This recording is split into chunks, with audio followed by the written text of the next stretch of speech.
ஜாலியா super weather river போறோம். Enjoy enjoy பண்ணுறா. செம்மையா இருக்கு ஃப்ரெண்ட்ஸ். இல்லை ஜாலி மக்கள்.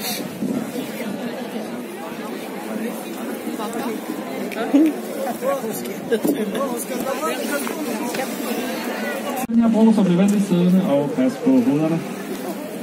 Now the first bridge is coming up. It's the lowest one on the tour, so let's practice. Everyone please remain seated. Keep your heads down. Thank you.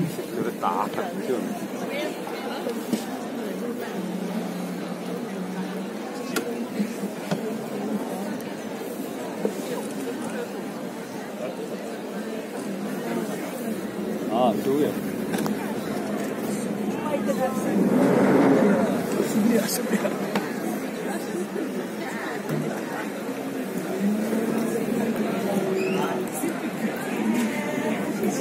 Wow.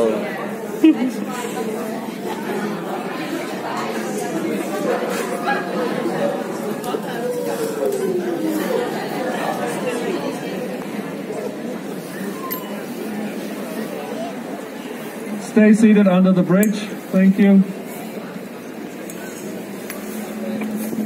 We're now in the Nyhavn Canal. Nyhavn means new harbor, but it's not new at all. It's about 350 years old. This canal was dug out by Swedish prisoners of war to create a passageway from the inner city where we just were and out to the harbor in front of us. That's where we're going now. It used to be kind of a dodgy place. Lots of sailors were waiting here to get on board the ships. You can imagine what happens when you put all the sailors in one place. Lots of gambling and drinking and ladies of the night. This has been cleaned up. However, this is still where we come and get cold beer in the sunshine. Nu sejler vi ud af Nyhavn. Nyhavn er ikke så nyt, som man skulle tro på navnet. Den er omkring 350 år gammel, udgravet svenske krigsfanger for at skabe en passage fra Indre By ved Kong Bytorv, hvor vi lige var, og så ud til havnen foran os, hvor vi er på vej ud. Det var tidligere et skummelt sted. Are you enjoying yourself? Yes.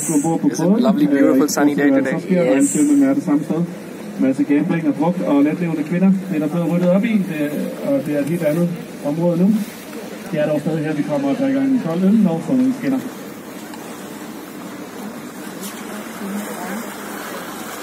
If you look to your left, as we turn the corner, that is the Royal Playhouse up there. It's part of the Royal Theatre, and it opened in 2008.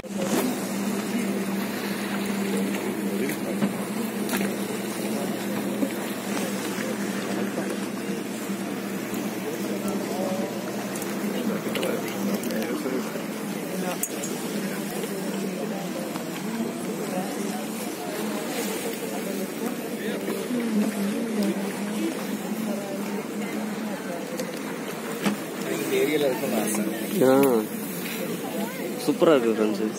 நான் புதுசா கட்டணும். இதெல்லாமே வா பட் இது காஸ்ட்லியா இருக்குங்களா? இதெல்லாம் சின்ன போட்டு இதெல்லாம் எவ்வளோ ஃப்ரெண்ட்ஸ் வரும்? ஃப்ரெண்ட்ஸ் சின்னதாக இருக்குல்ல அந்த இதெல்லாம் எவ்வளோ ஃப்ரெண்ட்ஸ் வரும்? இருக்கும் ஒரு கார் எவ்வளோ இருக்கும் அவ்வளோ.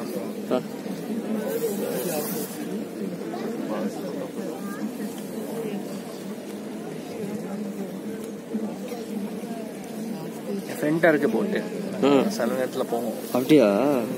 இங்கேருந்து இந்த போட் எடுத்துகிட்டு போய் சீக்குள்ளே வச்சு குதிப்போம் சீல.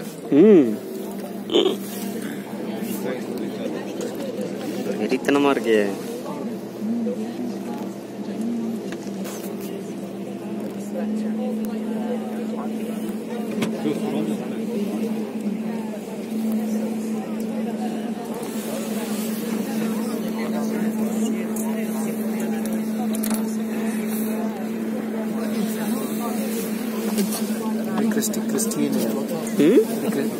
Christiania. Here a few years ago, and this was where the royal ship Dannebrog, the royal yacht, was built in 1931. Nu sejler forbi Oberhaugen igen over på venstre side. Vi skal se den foran forsiden.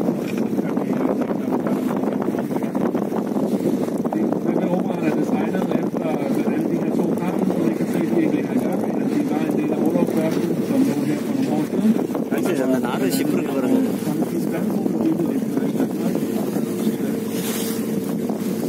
On your right hand side is the military area. It's the naval base Holmen, and in there you can see a few vessels. One of them is the submarine up on land, It's a submarine called the Seal. It was the last active submarine we had in the Danish Navy, and it was mainly used during the Cold War for surveillance mission. In 2003, it saw action for the last time. We sent it to Iraq to the depths of war. It turns out that a submarine in the depths of war is not very useful, so we had to bring it back home, put it up in houses. So 4 summer houses were completely destroyed, 100 others were damaged, and even today we know this as the Whoops missile. An urban legend tells us that the man who pressed the button, his mother-in-law was living in that area, but we don't really believe that. Det grå skib med F-352 langs siden ind til højre, det er fregatten hedder Skarp, som er kendt her i landet for kun at have affyret sin missil en gang, og det var ved en fejl. Under en militærøvelse i 1982 var der en, der kom til at trykke på knappen, missilet fløj rundt og endte i et sommerhusområde oppe i Nordsjælland. 4 huse var blev totalt smadret, og 100 andre blev beskadiget, og det er det, vi også i dag kender som Hovsa-missilet. Der er et rygte om, at manden, der trykker på knappen, havde sin svigermor boende i sommerhusområdet, men den tror vi ikke rigtig på. Now the white ship ahead of us now on the right hand side, that is the Royal Yacht, that is the Queen's private ship. That's where she lives in the summer when she sails around the country and also to the Faroe Islands and Greenland. It's called Dannebrog. It's the same name as the flag. You see the flag at the end of the ship there. It's the oldest ship in the world from 1931. Queen the couple. Og så er det forbi kongeskibet Dannebrog. Det er kongefamilien, så det er en dronning privat skib. Om sommeren, når hun sejler rundt i Danmark, og Dannebrog er selvfølgelig opkaldt efter vores flag. Dannebrog, så det kan se på agterstappen. Det ældste kongeskib i verden blev bygget i 1931, dernede hvor operaen ligger det.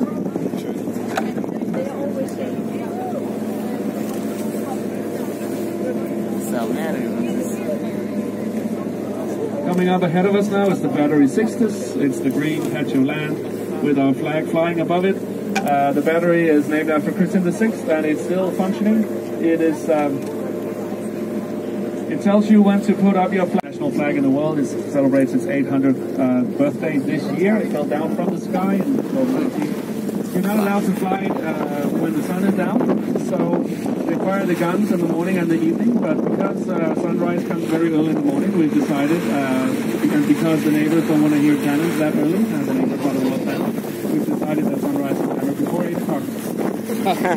Der er ved 6.000 inden til højre opkald efter Christian VI, og vi kan se vores flag i Dannebrog, som vejer henover det ældste flag i verden. Vi er faldet ned fra 1219, og dermed bliver det 800 år i år. Batteriet virker stadig. Kanonerne bliver affyret 2 gange om dagen til solopgang og solnedgang. It's a little lady sitting on a rock. She's ahead of us now. We'll be on our right hand side in just a couple of seconds. It is of course the Little Mermaid. Be aware that there is a reason why she's called the Little Mermaid, so if you can't spot her straight away, just look at what everyone else is looking at. That's her in front. Nu skal vi til at møde en meget kendt pige her i byen. En lille pige, der sidder på en sten.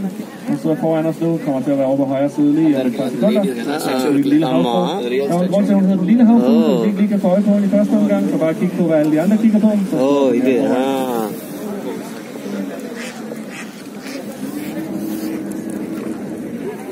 The statue was put here in 1913 by the brewer Carl Jacobsen from the Carlsberg Breweries. He had been to the ballet and he saw a ballet performance of Hans Christian Andersen's fairy tale, The Little Mermaid. He really liked it. He especially liked the ballerina and asked her to model for what is essentially a naked statue. She agreed, but she would only model from the neck up. She didn't want to be naked in front of the sculptor. So the sculptor had to use his own wife for the upper body, and I'm guessing he used some kind of fish for the lower body. Indtil højre, den statue vi kan se nu har siddet her siden 1913, da den blev givet til København af Carl Jacobsen, en af bryggerne fra Carlsberg.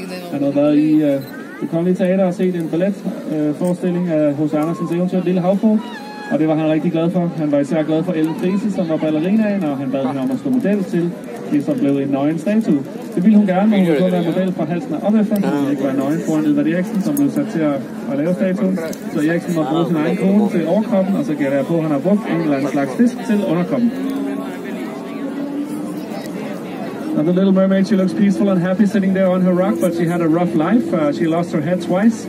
And almost the third time, her arm has been cut off. She's been blown off a rock with a bomb, covered in paint many times.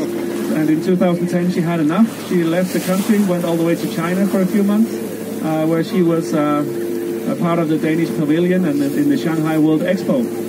So in the meantime, we could see her on a big TV screen with live images from Shanghai. But it turns out it's not very interesting to look at a statue on TV. And also there's a time difference between China and Denmark, which means that the screen was dark most of the time. So it was taken down, and we just waited for her to come back. And we're happy that she's back where she belongs. Så lille havfru ser glad tilfreds ud, som hun sidder inde på sin sten, og hun har haft et hårdt liv. Hun har mistet hovedet 2 gange, og en tredje gang var det tæt på. Hendes arm er blevet taget af, hun er blevet væltet ned af stenen med en bombe og overhældt med maling flere gange. I 2010 havde hun fået nok, så hun flyttede hele vejen til Kina i nogle måneder. Der var hun en del af verdensudstillingen i Shanghai i den danske pavillon. I mellemtiden kunne vi se hende på et stort tv-skærm med live-billeder fra Shanghai, så vi kunne se, hvordan hun havde det. Det viser sig dog, at det ikke er specielt interessant at kigge på en statue på tv, og derudover er der tidsforskel mellem Kina og Danmark, som gjorde, at skærmen var mørk det meste af tiden. Så den blev slukket, den blev pillet ned, og nu ventede vi bare på, at hun kom tilbage, og nu sidder hun heldigvis der, hvor hun blev tændt. On your right hand side, coming up is 2 wooden pavilions with green-blue roofs. If you're ever invited on board the Royal Yacht Venable, which is on our left-hand side now, then you have to wait in one of the pavilions. And the one on the left is for the royal family, the one with the crown on top. The one on the right is for everyone else, the one with the onion on top. Indtil højre har vi de kongelige ventepavilloner, så hvis man skal nogensinde skal ombord på et kongeskib Dannebrog, så vi går til dem, så skal man vente her i ventepavilloner til kongefamilien, og kronforstoppen, og til højre er et løjtepand. The grey building coming up on the right-hand side, that is the headquarters of the company Maersk. It's the largest shipping container company in the world. The building itself is made to look like shipping containers stacked on top of each other. It also has blue windows. This is to mirror the flag they fly. They have a blue flag with a white 7-pointed star. The 7 points symbolize the 7 seas of the world where they operate. But if you ask people working in the company, it's because they work 7 days a week. Indtil højre har vi Mærsk hovedkvarter. Mærsk er det største containerselskab i verden, og derfor er bygningen også lavet til at ligne container, som står på hinanden. Så der er også blå vinduer, og det er fordi de har et blåt flag med en hvid stjerne, som man lige ser oven på toppen. Den hvide stjerne har 7 takker, som symboliserer de 7 verdenshave, hvor de opererer. Og hvis man spørger dem, der arbejder i Mærsk, så er det fordi, de arbejder 7 dage om ugen.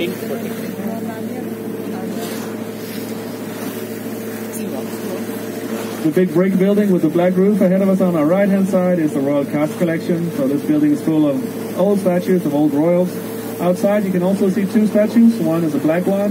That is called I Am Queen Mary, and it's the first one to remind us that we used to have colonies in the Caribbean. It was put there last year and will be permanent soon. Will be made permanent soon. The other one is Michelangelo's David. Den store bygning ind til højre med det sorte tag, det er den kongelige afstøtningssamling, og fuld af gamle statuer og gamle kongelige. Ude foran kan vi se 2 statuer, den sorte over til højre, den hedder I Am Queen Mary, er den første, der minder os om, at vi engang havde kolonier i Vestindien. Den er midlertidig, den vi kan se nu, men den bliver snart gjort permanent. Den anden statue, vi kan se, det er Michelangelo's David. The Royal Palace.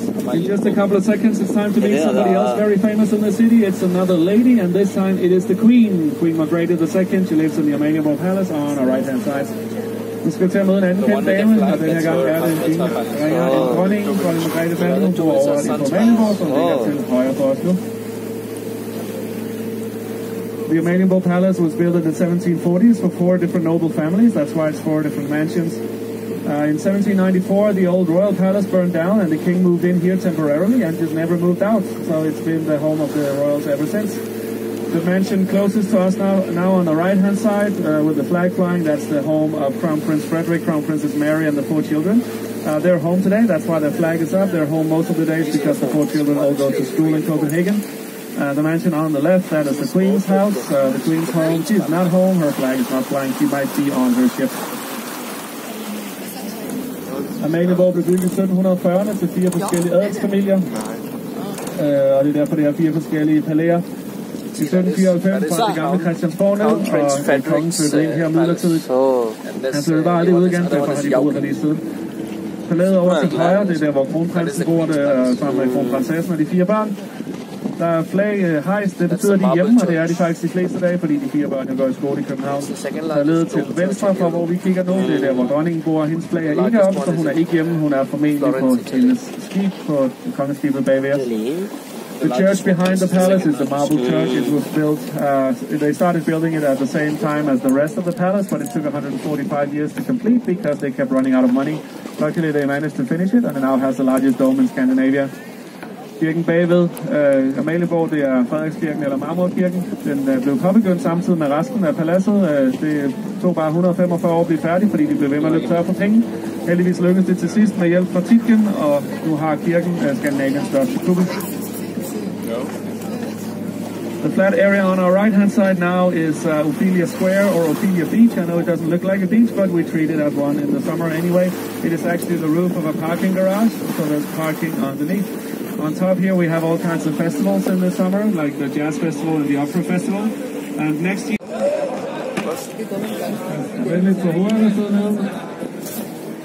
Please mind your head, sit down, ladies. Dinner friends, is it? Sit down. Coat. Lady in the back, please sit down. Still.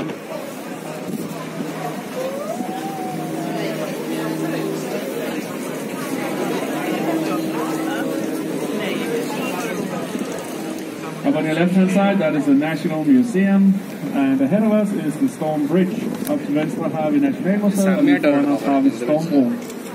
Now the Storm Bridge is very narrow, so if you're sitting alongside the boat, please keep your arms and elbows and children and bags and everything else inside, otherwise it will get caught.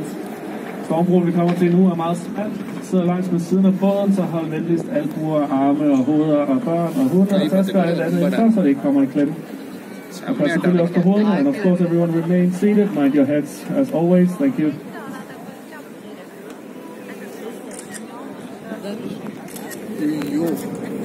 I suggest you have a look at the house number 4 on your left-hand side. I don't know what the price is, but it must be the cheapest house out of them all in the Nyhavn Canal. Nu hvor vi sejler forbi alle de her smukke farverige huse, især på solsiden over på højre side, så vi måske være interesseret i at vide, at statsminister bor i et af de her huse. Jeg fik at vide forleden dag, hvad det er for et, men jeg ved også ikke at sige det sådan noget, så han kan få lov at være i fred. Det kan jeg måske godt forstå. Hvis I selv leder efter hus og ikke har så mange penge, så prøv at kigge op på nummer 4 heroppe. Jeg ved ikke, hvad det koster, men det må simpelthen være det billigste hus i hele Nyhavn. Nu er vi lige ved at være for enden af kanalen.